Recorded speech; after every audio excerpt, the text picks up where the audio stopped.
نحمده ونصلي على رسوله الكريم اما بعد فاعوذ باللہ من الشیطان الرجیم بسم اللہ الرحمن الرحیم لقد خلقنا الانسان فی احسن تقویم صدق اللہ العظیم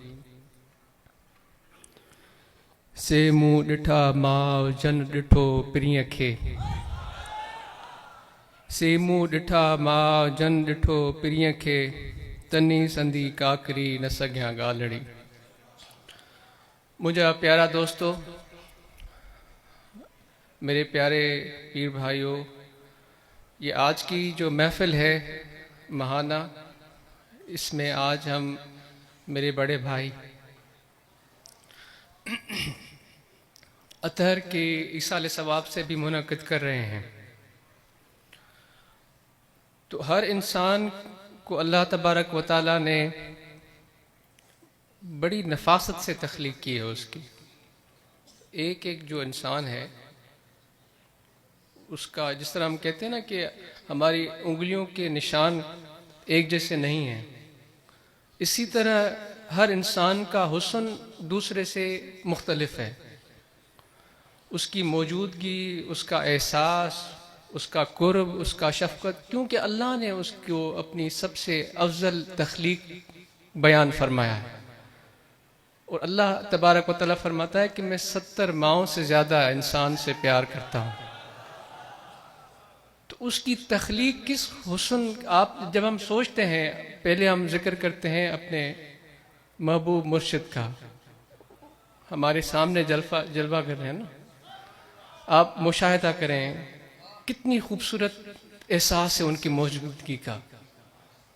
کیوں کھینچ کر چلے آئے ہیں ہم یہاں پر، آج سب بیٹھے ہیں، محسوس دل میں محسوس ہوتی ہے نا وہ محبت، وہ گرمی، وہ قرب، وہ پیار۔ جو آگے بیٹھے ہیں وہ کیسے محسوس کریں، مگر میرا دل کہتا ہے جو پیچھے بیٹھے ہیں وہ اور بھی جوش اور محبت سے اپنے شیخ کے دیدار کو محسوس کریں۔ تو اسی طرح میرا جو بڑا بھائی اطہر، اس کی جو شخصیت، اس کا کردار، بظاہر تو وہ کمزور ضعیف تھا، مگر اس کے اندر جو روح اور جو اس کی موجودگی کا احساس تھا وہ بہت خوبصورت ہے۔ کیونکہ جب میں ابھی آپ سے ذکر کر رہا ہوں، وہ محسوس کر رہا ہوں میں ساری خوبصورتی۔ چاہے وہ کس سے ملتا تو اس کو پوری توجہ دیتا، اس کی بات سنتا اور پھر یاد رکھتا کہ فلاں شخص سے میری ملاقات ہوئی، اس کا نام یاد رکھتا، اس کے بچوں کے بارے میں اس کو پتہ ہوتا۔ پھر جب ہم سے ملتا تو وہ پھر اسی محبت، اسی شفقت، اسی پیار سے ملتا۔ تو یہ اس کی شخصیت کا ایک بڑا بہترین امتزاج تھا کہ وہ جس کے ساتھ بھی بیٹھتا اس کو بھرپور احساس دلاتا کہ میں آپ کے ساتھ بیٹھا ہوں اور میں آپ کے درد کو، آپ کی تکلیف کو، آپ کی محبت کو محسوس کرتا ہوں۔ تو یہ مجھے اطہر کی شخصیت کا ایک بڑا جو ہے نا طاقتور پہلو آج محسوس ہو رہا ہے۔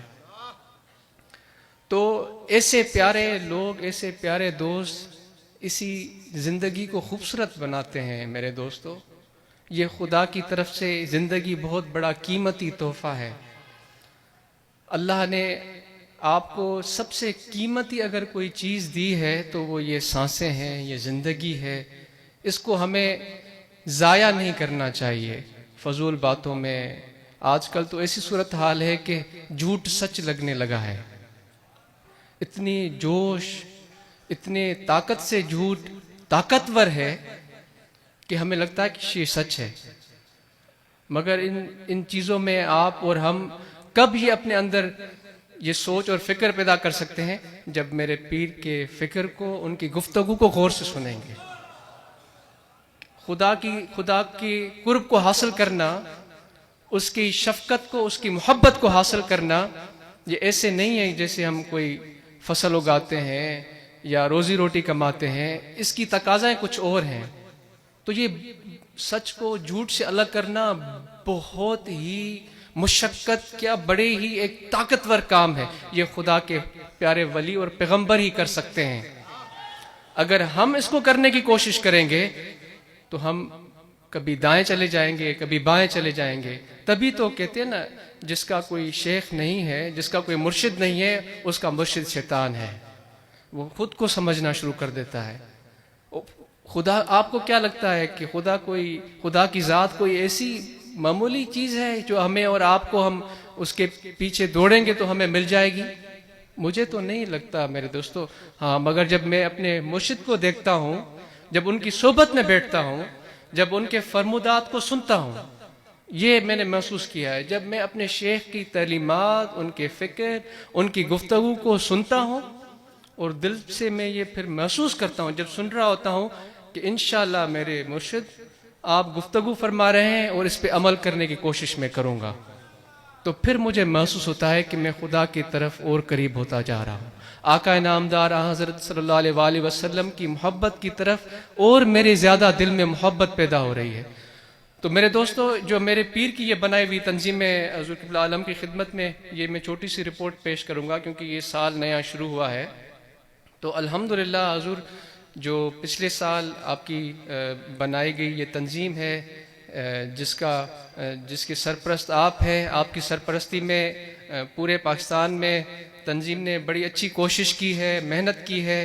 جو وقتاً فوقتاً آپ کے احکامات ملتے رہے ہیں دوستوں کو، وہ اس پر دل و جان سے انہوں نے کوشش کی ہے. وہ جس طرح ابھی مختوم اعظم آپ کو بتا رہے تھے سیلاب کے حوالے سے، تو بہت اچھی کوشش کی ہے پوری صوبائی باڈیز نے، پنجاب کی دونوں باڈیز، سندھ کی باڈی، بلوچستان کی اور کے پی کی، ان سب باڈیز نے مل کر یہ کوشش کی کہ ہم وہ مطلوبہ رقم، ضرورتیں، چیزیں مہیا کریں جو ہمارے ضرورت مند بھائی ہیں، ان تک یہ چیزیں پہنچنی چاہیے.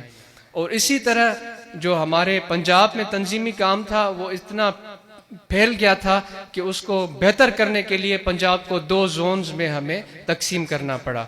تو اب پنجاب کی جو صوبائی باڈی ہے وہ 2 زونز میں ہے الحمدللہ.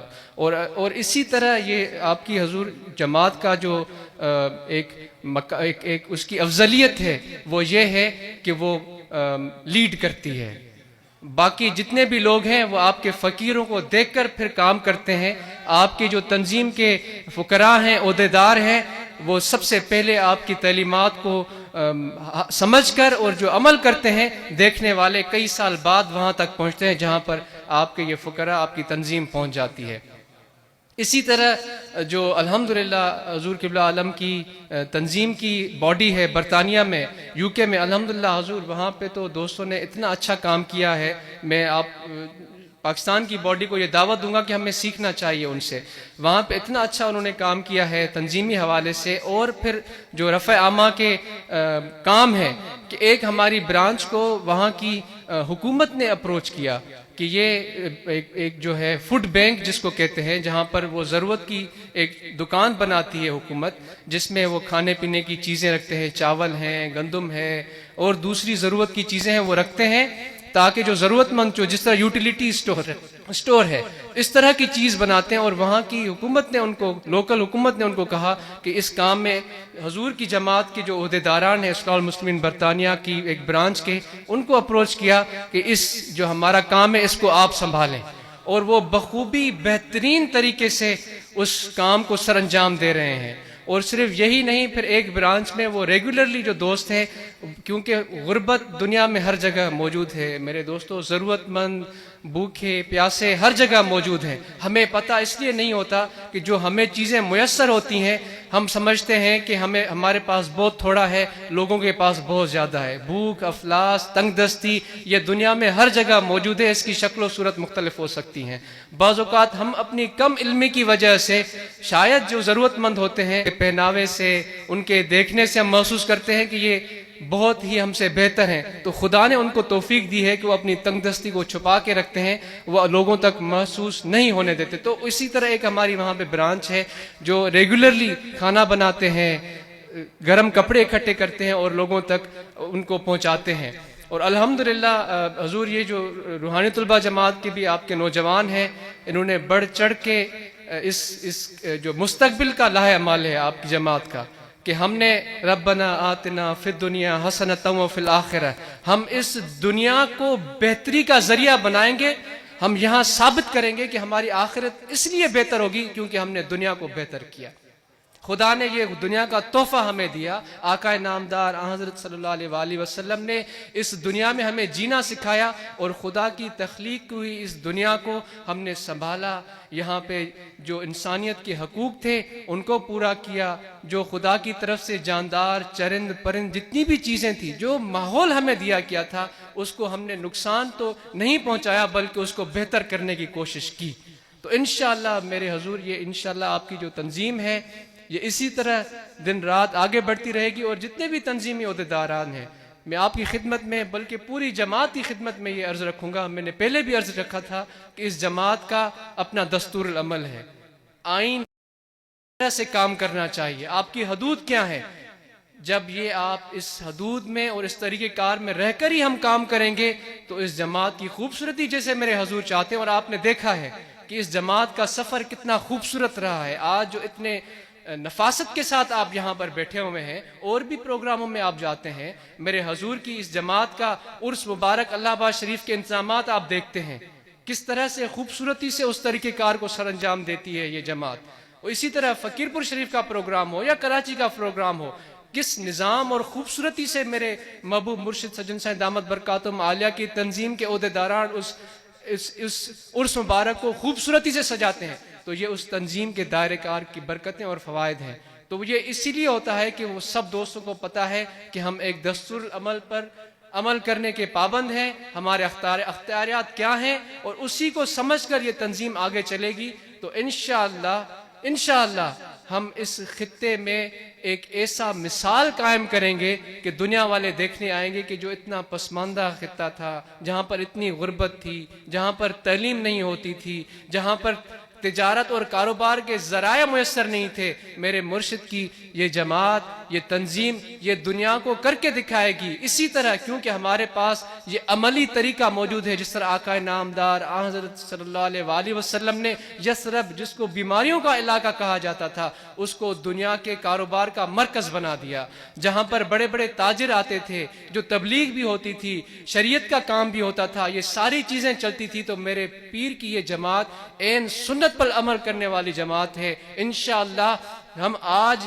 پھر اس وقت میں یہ تنظیم میرے پیر کی تعلیمات کو سن کر اس پہ عمل کر کے دنیا کو دکھائے گی کہ ہم واقعی اس دنیا میں رہنے کے لائق ہیں، کیونکہ اللہ تبارک و تعالیٰ کی طرف سے دیا ہوا یہ ہمیں تحفہ ہے، وہ اس کو خوبصورت اور بہترین بنائیں گے انشاءاللہ۔ تو اب سب دوست ہمہ گوش ہو جائیں، اور حضور کی جو احکامات ہیں میرے بھائیوں، میرے دوستو، غور سے سنیں، غور سے سنیں، توجہ سے سنیں، اور اس نیت سے سنیں کہ میں انشاءاللہ آج جو سن کر جاؤں گا اس پہ عمل کرنے کی کوشش کروں گا۔ جزاکم اللہ خیر۔